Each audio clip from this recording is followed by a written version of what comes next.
கதைச்சரம் நேயர்களுக்கு அன்பான வரவேற்புகள். இன்று நாம் 1920களில் வெளிவந்த எழுத்தாளர் வடுவூர் கே. துரைசாமி ஐயங்கார் அவர்களின் சரித்திர நாவலான விலாசவதி என்ற நாவலை காண உள்ளோம். தமிழ் வாசகர்களின் நாடியை பிடித்து பார்த்து அறிந்து எழுதியவர்களில் காலத்தில் முதன்மையானவர் வடுவூர் கே. துரைசாமி ஐயங்கார்.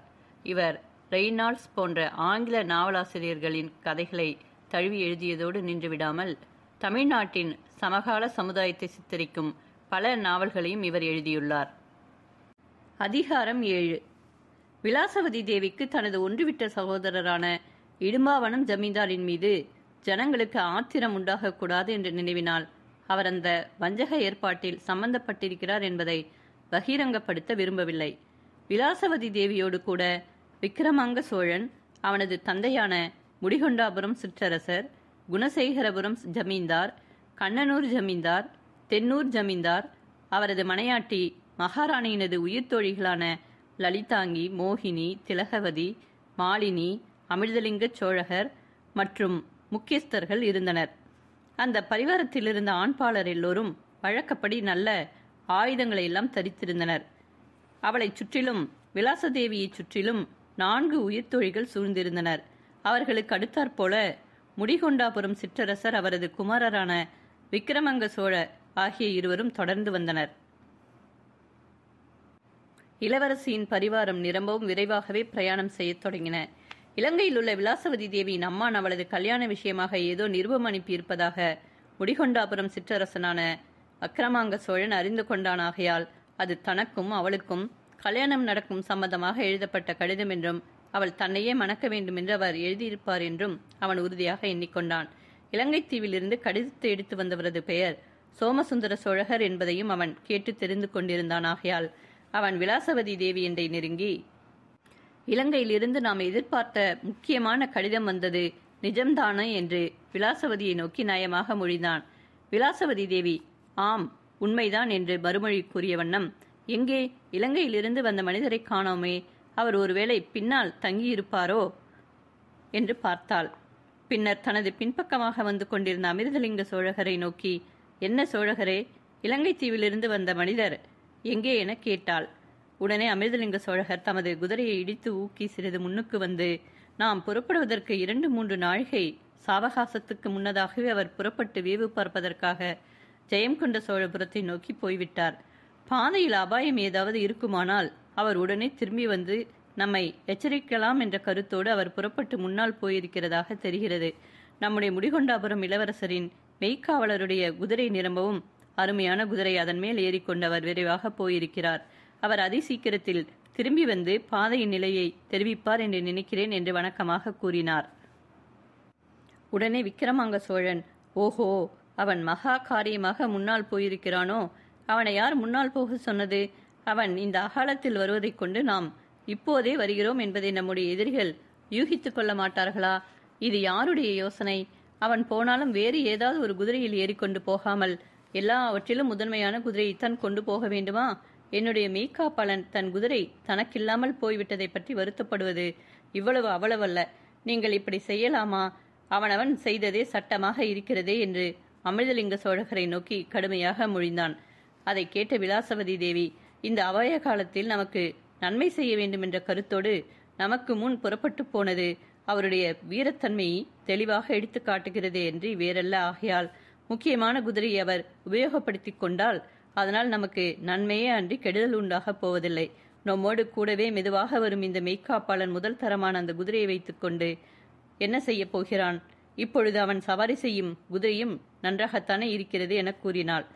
அதை கேட்ட விக்கிரமாங்க சோழன், குதிரை நல்லதோ கெட்டதோ, அவனவன் உபயோகித்து பழகிய குதிரையை அவனவன் உபயோகித்தால்தான் மனசுக்கு ஒரு விதமான திருப்தியும் துணிவும் ஏற்படும்.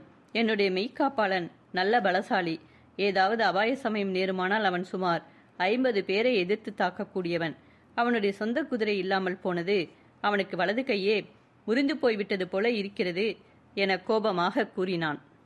அதற்கு யாதொரு மறுமொழியும் யாரும் கூறாமல் எல்லோரும் மௌனமாகவே பிரயாணம் செய்து கொண்டு சென்றனர். விலாசவதி தேவியும் அவளது பரிஜனங்களும் மேன்மேலும் விரைந்து சென்றனர். மகேந்திர சோழன் கோட்டை வெகு தூரத்திற்கு பின்னால் போய்விட்டது. அவர்கள் ஜெயம் கொண்ட சோழபுரத்தின் சமீபத்தை அடைந்தனர். அவ்விடத்தில் இருந்த ஜெயம் கொண்ட சோழபுரம் அரைக்காத தூரத்தில் இருப்பதாக தோன்றியது. அந்த இடம் அடர்ந்த காடுகளும் மலைக்குன்றுகளும் பாறைகளும் புதர்களும் நிறைந்ததாக இருந்தது. அந்த இடத்திற்கு வலது பக்கத்தில் 1 நாழிகை வழி தூரத்தில் இடும்பாவனம் கோட்டையும் இடது பக்கத்தில் 2 நாழிகை வழி தூரத்தில் கடம்பாவனக் கோட்டையும் இருந்தன. ஆகையால் இந்த 2 கோட்டைகளில் இருந்தும் பகைவர்கள் தங்களது படைகளோடு தோன்றி தாக்குவதற்கு அந்த இடமே நிரம்பவும் அனுகூலமானதாக தோன்றியது. அந்த இடத்தில் குன்றுகளில் இருந்து பிரம்மாண்டமான அருவிகள் கீழே இறங்கி சென்றன. ஆகையால் அந்த இடம் தாறுமாறாக அறுக்கப்பட்டும் பாறைகளும் குண்டு கற்களும் அடர்த்தியான மரப்புதர்களும் ஏராளமாக நிறைந்தும் இருந்தமையால் பகைவர்கள் ஒளிந்திருந்தால் இவ்விடத்திலேதான் ஒளிந்து கொண்டிருக்க வேண்டும் என்று விலாசவதி தேவி முதலியார் எண்ணிக்கொண்டனர். அந்த இடத்தை அடைந்தவுடனே மகாராணியோடு கூட வந்த பரிஜனங்கள் எல்லோரும் வாய் திறந்து பேசாமல் அடங்கி போய் சந்தடி செய்யாமல் செல்லத் தொடங்கினர். எந்த சமயத்தில் மறைவுகளில் இருந்து பகைவர்கள் தோன்றி தம் மீது பாய்வார்களோ என்று அவர்கள் மிகுந்த எச்சரிக்கையாக செல்லத் தொடங்கினர். மகாராணியின் அத்தை மகனான விக்கிரமாங்க சோழன் அடிக்கடி அப்புறம் இப்புறம் திரும்பி பார்த்ததையும் அவனது முகம் பெருத்த திகில் கொண்டு வெளுத்து போனதையும் விலாசவதி தேவி நன்றாக கவனித்தாள். அந்த சமயத்தில் ஏதோ ஒரு புதுமையான ஓசை உண்டாயிற்று. தங்களுக்கு அபாயம் நேரப் போகிறது என்று அதுவே முன்ன குறி என்று மகாராணி என்ன, அடுத்த சனத்தில் ஒரு விபரீத காட்சி தென்பட்டு அவர்கள் கொண்ட சந்தேகத்தை நிச்சயப்படுத்தியது. அவர்கள் சென்ற பாதையின் ஒரு பக்கத்தில் பல இடங்களில் பாறைகள் போல அசைவற்று இருந்த பிரம்மாண்டமான கருத்த வடிவங்கள் திடீரென்று உயிர் பெற்று அசைந்து சுறுசுறுப்பாக பாய்ந்து ஒன்று திரண்டு வந்து முன்னுக்கு வந்து அவர்களை வளைத்து கொண்டன. அதாவது முற்றிலும் எஃகிலான போர்க்கவசங்களை கால் முதல் தலைவரையில் அணிந்து கொண்டிருந்த ஆஜானுபாகுவான பெருத்த போர் வீரர்கள் அவர்களுடைய முன்னில் திடீரென்று தோன்றினர். அவர்கள் வந்த திக்கிற்கு எதிர்ப்பக்கத்திலிருந்து அதே காலத்தில் அவர்களைப் போலவே போர் வீரர்கள் குதிரைகள் மேல் அமர்ந்து திடீரென்று வந்து தோன்றினர். அவ்வாறு ஒரே காலத்தில் 2 பக்கங்களில் இருந்தும் போர்க்கவசங்கள் அணிந்து தோன்றிய குதிரை வீரர்கள் விலாசவதி தேவியையும் அவளது பரிவாரங்களையும் ஒரே நொடியில் வளைத்து கொண்டனர். அவர்களுள் ஒரே ஒருவது போர்க்கவசம் நன்றாக மெருகு கொடுக்கப்பட்டிருந்தமையால் அது வெள்ளியினால் ஆக்கப்பட்டது போல பளபளவென்று மின்னியது.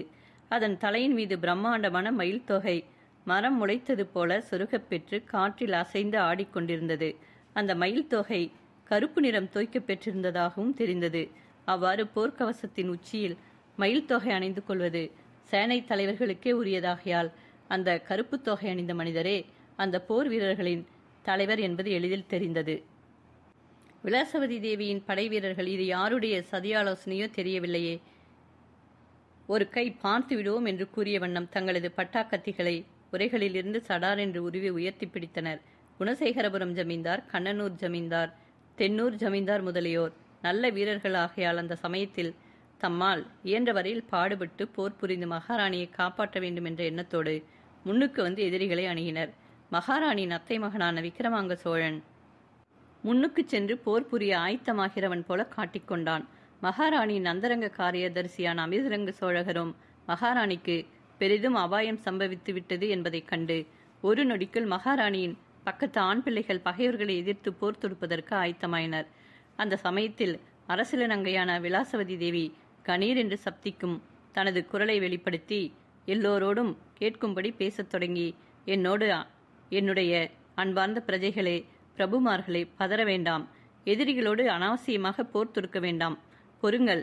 ராஜ துரோகிகளாக மாறிப்போயிருக்கும் நம்முடைய பகைவர்களிடம் நான் 2 வார்த்தைகள் சொல்லுகிறேன். அதை கேட்டு அவர்கள் தங்கள் சுய உணர்வை அடைவார்கள் என்றே எண்ணுகிறேன் என்று தனது கையை உயர்த்தி ஓங்கி கூறினாள். அவ்வாறு அவள் தனது வீரத்தனத்தை வெளிப்படுத்தி பேசிய காட்சி மகா அருமையான காட்சியாக இருந்தது. மகாராணி முன்னால் சென்று 2 கட்சி மனிதர்களுக்கும் இடையில் பகைவர்களின் தலைவரை நோக்கி கம்பீரமாக நிமிர்ந்து பேசத் தொடங்கி அவள் முன்னால் வந்தாலும் பகைவர்கள் அவளது வார்த்தையை பொருட்படுத்தாமலும் அவளுக்கு எந்தவித மறுமொழியும் கொடாமலும் பிடிவாதமாக முன்னுக்கு வந்தனர். இரும்பினால் ஆன பெருத்த மதில்கள் நகர்ந்து ஒன்றை நோக்கி ஒன்று நெருங்கி வந்து தங்களுக்கு இடையில் உள்ள பொருட்களை நசுக்கி தூளாக்க முயல்கின்றனவோ என்று அஞ்சும்படி 2 பக்கங்களிலும் இருந்து நெருங்கிய குதிரை வீரர்கள் பக்கத்தில் வந்து நெருக்கத் தொடங்கவே மகாராணியும் அவளை சார்ந்த பரிஜனங்களும் பொறியில் அகப்பட்ட எலிகளைப் போல சிக்கிக்கொண்டனர். பகைவர்கள் மகாராணியையும் விக்கிரமாங்க சோழனையும் அவனது தந்தையையும் சிறைப்படுத்த முயன்றனர். அந்த சமயத்தில் எங்கிருந்தோ ஏராளமான குதிரைகள் தடதடவென்று ஓடி வந்த பிரம்மாண்டமான ஓசை எழுந்தது. அதை கேட்டு எல்லோரும் அந்த ஓசையுண்டான திக்கில் தங்களது விழியையும் கவனத்தையும் செலுத்தி அவ்வாறு புதிதாக ஓடி வந்த குதிரைகள் எங்கிருந்து வருகின்றன என்பதையும் அவைகள் முதலில் பகைவர்களுக்கு துணையாக வருகின்றனவா என்பதையும் எதிர்நோக்கி நின்றனர். அவர்கள் வளைத்து கொண்டு நின்ற குதிரை வீரர்களும் அந்த ஓசையை கேட்டு திடுக்கிட்டு திரும்பி பார்த்ததை மகாராணி முதலியோர் கவனித்தனர். அப்போது வருகிற குதிரைப்படை முன் வந்தவர்களுக்கு தெரியாதபடி திடீரென்று வருகிறது என்பது நன்றாக தெரிந்தது. அடுத்த சணத்தில் ஒரு குதிரையின் மீது பளபளவென மின்னிய போர்க்கவசம் அணிந்த ஒரு சேனாதிபதி தோன்றினான். அவனது தலையின் மீது சிவப்பு நிறம் தோய்க்கப்பெற்ற மயில் தொகை காணப்பட்டது. அதை காணவே லலிதாங்கியின் உள்ளம் அவர் யார் என்று கண்டு கொண்டது. அவ்வாறு தோன்றியவர் இலங்கையிலிருந்து கடிதம் கொண்டு வந்த வீரரான சோமசுந்தர சோழகராகத்தான் இருக்க வேண்டுமென்று அவள் உடனேயே ஊகித்து கொண்டாள். மகாராணியின் அருகில் நின்று கொண்டிருந்த அமிர்தலிங்க சோழகரும் அவரை அடையாளம் கொண்டு விலாசவதி தேவியிடம், அம்மணி, கடவுளின் அருள் நம்முடைய பக்கத்தில் இருக்கிறது, நமக்கு உதவ அதோ மனிதர்கள் வந்து விட்டார்கள் என்றார். அப்பொழுது உண்மையில் சேனாதிபதியாக இருந்து அந்த படையை நடத்தி கொண்டு வந்த நமது இலங்கை வீரர், அவரோடு கூற பல குதிரை வீரர்கள் வந்திருந்தனர். அவர்கள் எல்லோரும் எஃகு போர்க்கவசம் அணிந்திருந்தனர். பழக வைக்கப்பட்ட ஆயுதங்களை தரித்திருந்தனர். அவர்கள் 2 வெவ்வேறு சமஸ்தானத்தை சேர்ந்த படை வீரர்களாக இருந்தும் அந்த பெரிய அபாய சமயத்தை கருதி இலங்கை வீரரது சேனாதிபத்தியத்துக்கு கீழ்ப்பட்டு அவரது கட்டளைகளுக்கு அடங்கி அங்கே வந்து சேர்ந்தனர். அந்த இடத்தில் வந்து பகைவர் மகாராணியையும் அவளது பரிவாரங்களையும் வளைத்து கொண்டிருந்ததை காணவே இலங்கை வீரரோடு வந்த மனிதர்கள் மகாராணியை விடுவிக்க கருதி ஆக்ரோஷமாக போர் புரியலாயினர். மகாராணியை வளைத்துக் கொண்டிருந்த குதிரை வீரர்களின் தலைவரான கருப்பு மயில் தொகை அணிந்திருந்த மனிதர் தாங்கள் எதிர்பாராதபடி மகாராணிக்கு உதவி செய்ய வந்துவிட்டார்கள் என்பதை, அவர்கள் தங்களை காட்டிலும் தொகையில் அதிகமாக இருக்கிறார்கள் என்பதையும் கண்டு கொண்டு தமது வீரர்களை நோக்கி பின்னுக்கு வாங்கும்படி சைகை செய்தார். அவரை பின்பற்றி வந்த குதிரை வீரர்கள் மெதுவாக பின்னுக்கு வாங்க தொடங்கினார்கள். அவர்களது சேனாநாயகர் தாங்கள் அந்த நிலைமையில் போர் தொடுக்க ஆரம்பித்தால் தோல்வி அடைவது நிச்சயம் என கண்டு கொண்டு முதலில் வந்தது போலவே 2ஆக பிரிந்து 2 பக்கங்களிலும் பின்னிட்டு ஓடிப்போகும்படி சைகை செய்ய குதிரை வீரர்கள் பிரிந்து இரு மருங்கிலும் மெதுவாக நழுவி சிறிது தூரம் சென்று தம் குதிரைகளை திருப்பிவிட்டு முதுகு கொடுத்து ஓடலாயினர். அதை கண்ட நமது இலங்கை வீரர், நண்பர்களே, எதிரிகள் பயந்து ஓடுகிறார்கள், அவர்களை நாம் எளிதில் விடக்கூடாது, வாருங்கள் துரத்துவோம் என்று கூற அவரை பின்பற்றி வந்த வீரர்களும் தங்களது குதிரைகளை முடுக்கி விரைவாக ஓடும்படி செய்து எதிரிகளை துரத்தலாயினர். நமது இலங்கை வீரர் மற்ற எல்லோருக்கும் முன்னால் தமது குதிரையை வெடித்துக்கொண்டு அதிவேகமாக பாய்ந்து சென்றார். மகாராணியை தாக்க வந்த குதிரை வீரர்களும் அந்த பள்ளத்தாக்கில் தாறுமாறாக புகுந்து அதிவிரைவாக ஓடினர். அவர்களை தொடர்ந்து துருத்திக் கொண்டு ஓடிய இலங்கை வீரரது ஆட்களின் குதிரைகள் அதற்கு முன்னரே தொலைதூரம் ஓடி அவ்விடத்திற்கு வந்த காரணத்தினால் களைப்புற்று அழுத்து போயிருந்தன. மறுபடியும் அதிக விசையாக ஓடமாட்டாமல் சுமாராகவே சென்றன. ஆகவே முதுகு கொடுத்து ஓடிய பகைவரது படைகள் வெகு தூரத்திற்கு முன்னால் ஓடிவிட்டன. ஆனால் நமது இலங்கை வீரர் மாத்திரம் மற்ற வீரர்களுக்கெல்லாம் முன்னால் சென்று முதுகு கொடுத்து ஓடும் பகைவர்களை அணுகிவிட்டார். அவருக்கும் முன்னால் ஓடியவர்களுக்கும் இருந்த தூரம் குறைய குறைய அவருக்கும் பின்னால் ஓடி வந்தவர்களுக்கும் மத்தியில் இருந்த தூரம் அதிகரித்தது. இருந்தாலும் பகைவர்களின் அருகில் தாம் மாத்திரம் தனிமையில் போய் அகப்பட்டுக் கொள்கிறோமோ என்பதை சிறிதும் நினைக்காமலும் பொருட்படுத்தாமலும் நமது இலங்கை வீரர் வீராவேசம் கொண்டு, கருப்பு மயில் தொகை அணிந்த இந்த சேனாதிபதி யார் என்பதை நான் கண்டுதான் திரும்ப வேண்டும் என்று தமக்குள்ளாக தீர்மானித்துக் கொண்டு தலைகால் தெரியாது ஓட்டம் பிடிக்கலானார். முன்னால் ஓடிய போர்க்கவசம் அணிந்த வீரர்கள் சரேல் என்று ஒரு பக்கமாக திரும்பி அவ்விடத்தில் இருந்த குன்றின் முடுக்கில் திரும்பி அப்பால் சென்று நமது இலங்கை வீரரது திருஷ்டிக்கு தெரியாதபடி மறைந்து போயினர். ஆனால் அவர்களை நடத்தி சென்றவரான கருப்பு மயில் தொகை அணிந்த சேனாதிபதி மற்றவர்களை எல்லாம் முன்னால் விட்டு தாம் மாத்திரம் கடைசியாக சென்று குன்றின் முடுக்கில் மறைந்ததை நமது இலங்கை வீரர் கண்டார். அவரது குதிரை களைத்து போனதால் அவர் அவ்வாறு கடைசியில் சென்றாரா, அல்லது சமயம் பார்த்து தமது ஆட்களை திருப்பி மறுபடியும் போர் புரியும் கருத்தோடு அவர் கடைசியில் சென்றாரா என்ற சந்தேகம் நமது இலங்கை வீரரது மனதில் உண்டாயிற்று. எது எப்படி இருந்தாலும் தாம் போய் அவரோடு யுத்தம் செய்து அவர் இன்னார் என்பதை அறிந்து கொண்டு வந்து விட வேண்டும் என்ற ஒரே தீர்மானத்தோடு நமது இலங்கை வீரர் அவர்கள் மறைந்த குன்றின் முடுக்கிற்கு போய் சேர்ந்தார். எதிரிகளின் சேனாதிபதியான கருப்பு மயில் தொகை அணிந்த மனிதர் மாத்திரம் சுமார் 100 கஜ தூரத்திற்கு அப்பால் தனிமையில் போய்க் கொண்டிருந்ததையும் அவரை சேர்ந்த மற்ற வீரர்கள் வெகு தூரம் அப்பால் சென்று மறைந்து போனதையும் நமது இலங்கை வீரர் எளிதில் உணர்ந்து கொண்டாராதலால் தமது கருத்தை நிறைவேற்றிக் கொள்ள அதுவே தக்க சமயம் என்று அவர் தீர்மானித்துக் கொண்டு தமது குதிரையை நிரம்பவும் விசையாக தூண்டி வாயு வேகம் அணைய வேகமாக விடுத்துக்கொண்டு முன்னால் பாய்ந்த அரைக்கால் நாழிகை சாவகாசத்தில் பகைவரது சேனாதிபதிக்கு பின்னால் போய் நெருங்கினார். அதை உணர்ந்த அந்த சேனாதிபதி அதற்கு மேலும் தாம் ஓடுவது கேவலம் இழுக்கான காரியம் என்று நினைத்து சரேல் என்று தமது குதிரையை பின்பக்கம் திரும்பி நமது இலங்கை வீரரோடு போர் செய்ய ஆயத்தமானார். அவருக்கும் நமது சோமசுந்தர சோழகருக்கும் நேர்ந்த யுத்தம் அதிக நேரம் நீடிக்காமல் சொற்ப காலத்தில் முடிவடைந்தது.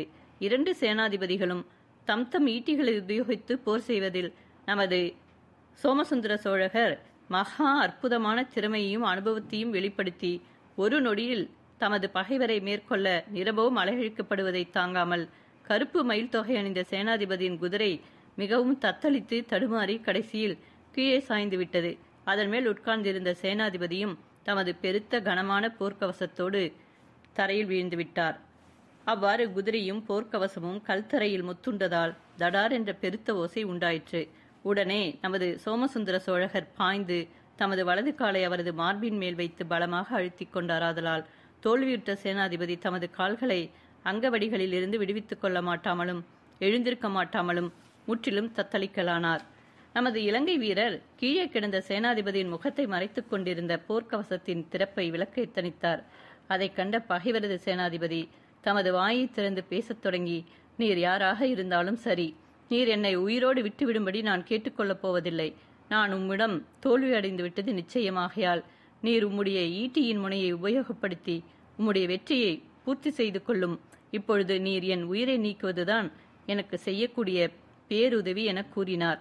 அதை கேட்ட இலங்கை வீரர் கீழே விழுந்து செயலற்று கிடக்கும் எதிரியின் மேல் ஆயுதத்தை உபயோகிப்பது வீரத்தனமாகுமா? அது கேவலம் கொலைகாரர் முதலிய மனிதப்பதர்கள் செய்யக்கூடிய காரியம் அல்லவா என்று அழுத்தமாக கூறினார். அதை கேட்ட தோல்வியுற்ற சேனாதிபதி, என்னை கொல்ல உமக்கு மனமில்லையாகையால் என்னை கைதியாக பிடித்து கொண்டு போய் மகாராணியின் வசத்தில் ஒப்புவிக்க எண்ணுகிறீர்கள் போலிருக்கிறது. நான் அந்த மகாராணியின் முகத்தில் விழிப்பதற்கு முன் என்னுடைய பிராணனை என் கையினாலேயே நீக்கிக் கொள்வதையே நான் சந்தோஷமாக செய்வேன் என்று கூறினார்.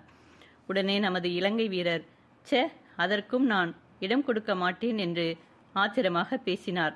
அதை கேட்ட தோல்வியுற்ற சேனாதிபதி ஒருவாறு மனநிம்மதி அடைந்தவராக மேலும் பேசத் தொடங்கி, அப்படியானால் நீர் என்னை கொல்லாமல் விடுவதோடு மகாராணியிடத்திலும் காட்டிக்கொடாமல் சுயேட்சையாக போக விட்டுவிட எண்ணுகிறீர்கள் போலிருக்கிறது. அப்படி செய்யும் பட்சத்தில் நீர் நிரம்பவும் பெருந்தகைமை வாய்ந்த சுத்த வீரர் என்றே நான் நினைப்பேன். நான் உங்களை மறக்காமல் என்னுடைய நன்றியறிதலை தக்கபடி காட்டிக்கொள்கிறேன் என கூறினார். பின்னர் இதோ என் விரலில் இருக்கும் என் முத்திரை மோதிரத்தை உம்மிடம் நான் கொடுத்து வைக்கிறேன். பின்னால் நான் என்னுடைய நன்றியறிதலை காட்டும் வரையில் அதற்கு ஈடாக நான் இந்த முக்கியமான வஸ்துவை உம்மிடம் கொடுத்து வைக்கிறேன் என்று கூறிய வண்ணம் தமது கையை மூடிக்கொண்டிருந்த கவசத்தை விலக்கிவிட்டு விரலில் பிரகாசித்துக் கொண்டிருந்த மோதிரத்தை கழற்றி அவரிடம் நீட்டினார். நமது இலங்கை வீரர் அந்த மோதிரத்தை வாங்கிக் கொள்ளாமல் 2 வினாடி நேரம் தயங்கி நின்றாரானாலும் அவரது மனதில் திடீரென்று எழுந்த ஒரு எண்ணத்தினால் தூண்டப்பட்டவராக உடனே தமது கையை நீட்டி அந்த மோதிரத்தை வாங்கி பத்திரப்படுத்திக் கொண்டவராக தமது பகையாளியை அவ்வளவோடு விட்டு அப்பால் போய் தமது குதிரையின் மீது அமர்ந்து வந்த வழியாகவே திரும்பி செல்லலானார். சென்றவர் பக்கத்தில் இருந்த குன்றின் முடுக்கையடைந்து இப்பால் தோன்றிய காலத்தில் அவரது குதிரை வீரர்களுள் வேகமாக முன்னால் வந்த சிலர் அவ்விடத்தில் அவரை சந்தித்து, ஐயா, நம்முடைய எதிரிகள் ஓடிப்போய்விட்டார்களா என்று வினவினார்கள். உடனே இலங்கை வீரர், ஆம், அவர்கள் வெகு தூரம் போய் மறைந்து விட்டார்கள். இனி நாம் அவர்களை தொடர்ந்து போவதில் உபயோகமில்லை. வாருங்கள், நாம் மகாராணியின் பரிவாரங்களோடு கலந்து கொள்வோம் என்றார்.